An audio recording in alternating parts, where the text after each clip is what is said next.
Cam Akers, who finished running back 145 last year on 5 rush attempts, 3 yards, 0 touchdowns, 3 receptions, 3 targets, 10 yards. Thoughts on Cam Akers? So Cam Akers is a guy that I'm not going to say it's not polarizing, but you are definitely like believing that Cam Akers is coming back from this Achilles injury and he's going to fill the role, or you are avoiding him like the plague because you don't want any part of it. Honestly, in a lot of different places, I've taken a lot of chances on Cam in different redrafts and even a couple dynasty formats this year. Cam was electric coming out of college, right? The big question about him was, can he hold up to NFL contact? The Achilles was not his fault, right? I mean, that could happen to anybody. It's kind of a freak injury type thing, but Right. It was also off season too when it happened. yeah. So and he made it. He pushed it back for the playoffs. He was not as effective as people wanted him to be in the playoffs, but he was out there and he was fighting for it.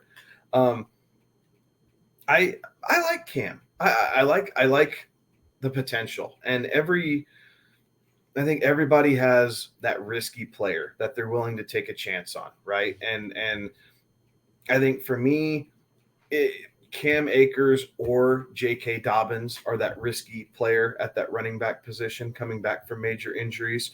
I'm definitely not taking both on the same team because that could be catastrophic. Yeah, I would agree with that. And I think we saw some positive signs out of Cam Akers coming off of an Achilles. He was able to, get back on the field quick, right? I mean, he made it back for the playoff run.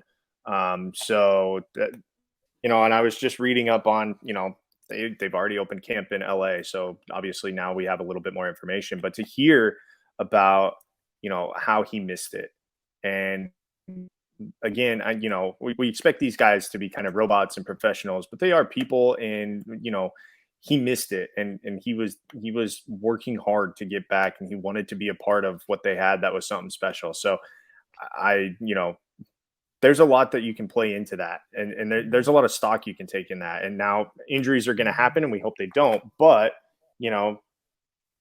he's got a lot of want to.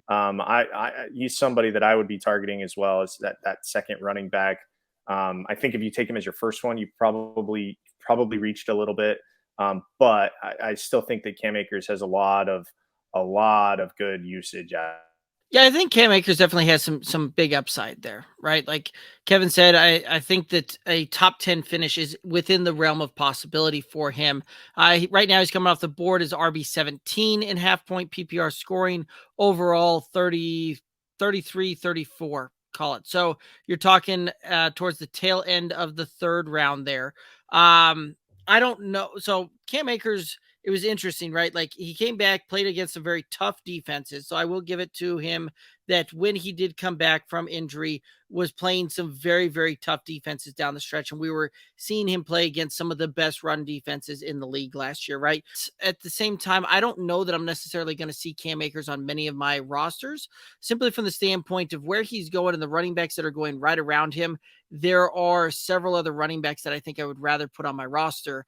David Montgomery's going just a couple of picks ahead of him. Zeke's going 1 pick ahead of him. James Conner's going 1 pick after. Antonio Gibson's going about 2 picks after.